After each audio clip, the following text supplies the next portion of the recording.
South Africa's painful past HIV failures is helping the country to fight COVID-19. Thokoza, South Africa. When President Donald Trump mused recently about injecting household disinfectants as treatment for COVID-19 in the White House briefing room, South Africans were reminded of their own dark past. 2 decades ago, the country's health minister announced that beetroot, or garlic, could treat HIV/AIDS.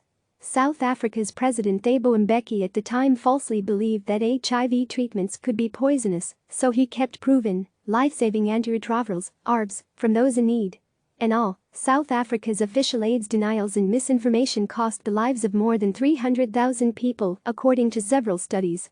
"We can't have a large number of people dying," Dr. Yogan Pillay, a senior official at the Department of Health, said. "We came from a period where we had large numbers of South Africans dying from HIV. We can't repeat that now, and we shouldn't. An ambitious initiative, it is the memory of that past failure," South African health officials say, "that is driving their fight against this new virus, and it is the considerable resources they have since built up against HIV that could provide their best weapon in fighting COVID-19. After years of dithering under Mbeki, the South African government drastically changed course against HIV because of civil society lawsuits and a change in leadership. They put millions of people on ARVs and recruited an army of community health workers to inform the public of the dangers of AIDS and the importance of testing. They were able to mount this fight, in large part, because of an ambitious initiative launched by another U.S. Republican president. Former President George W. Bush's President's Emergency Plan for AIDS Relief, PEPFAR, announced in 2003, is arguably the single most successful international U.S. public health response. More than 14 million people are on ARVs because of PEPFAR. When it began, fewer than 50,000 people in sub-Saharan Africa could access the life-sustaining drugs. Quite frankly, without the PEPFAR investment in South Africa, we wouldn't have more than 1 million people on treatment, a significant reduction in the number of deaths from HIV and TB, or the significant increase in our life expectancy, Dr. Pillay said. Pillay said that there are currently roughly 8 million HIV-positive people in South Africa, with more than 2 million infected people not on antiretrovirals. A sweeping lockdown. Those numbers mean that South Africa has the world's largest HIV burden, which helped to convince South African scientists and officials to recommend a sweeping lockdown as COVID-19 struck the country. Countries around the world are under lockdown, but South Africa's is one of the strictest, and it was instituted before a single confirmed COVID-19 death, and in a country already in an economic recession. "This was a very tough decision for the government to take," Dr. Pillay said, "but they took it because they didn't want to repeat the mistakes of our early response to HIV." In a middle-income country with the world's greatest levels of inequality, South Africa has managed to drastically flatten its infection curve early, while much richer countries like the UK and the United States have struggled to do so. South Africa has distinct disadvantages to those wealthy nations. Millions live in townships and informal settlements across the country, where the lockdowns make sense in principle, but not really in practice. Townships like Thokoza, in the southeast of Johannesburg, are a nightmare scenario for combating a respiratory disease. But here too, the country's experience with HIV is helping its battle.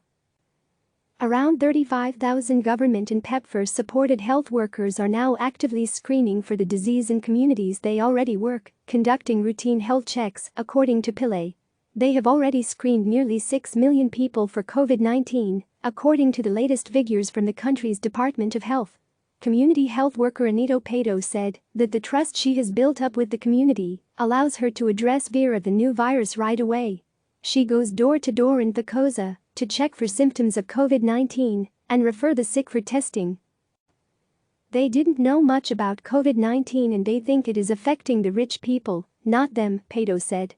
"We try to explain to them why we are screening and what corona is." A man in a blue work shirt called Pato over during her visit. He wanted a test.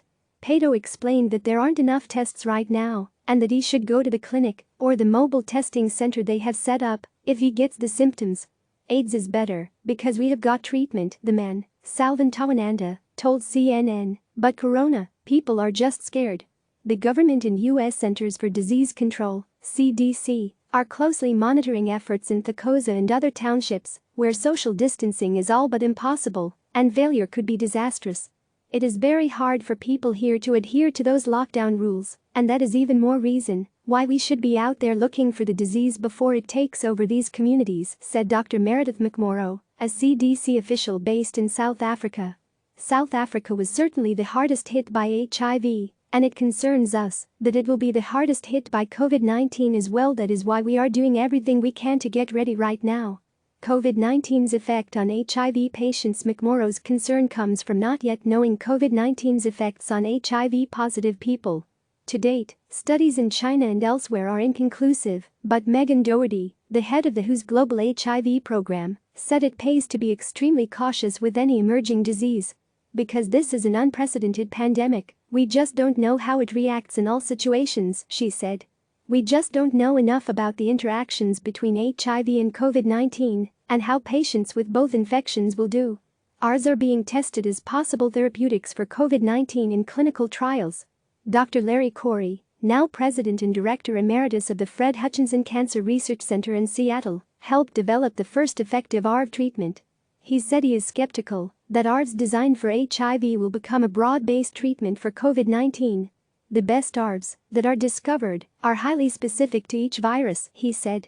Corey, who now leads the global HIV vaccine trial network, said regardless of the results of ARV trials in COVID-19 treatment, South Africa is well placed to play a critical part in the next phase of this pandemic because of its HIV infrastructure and experience with HIV vaccine trials.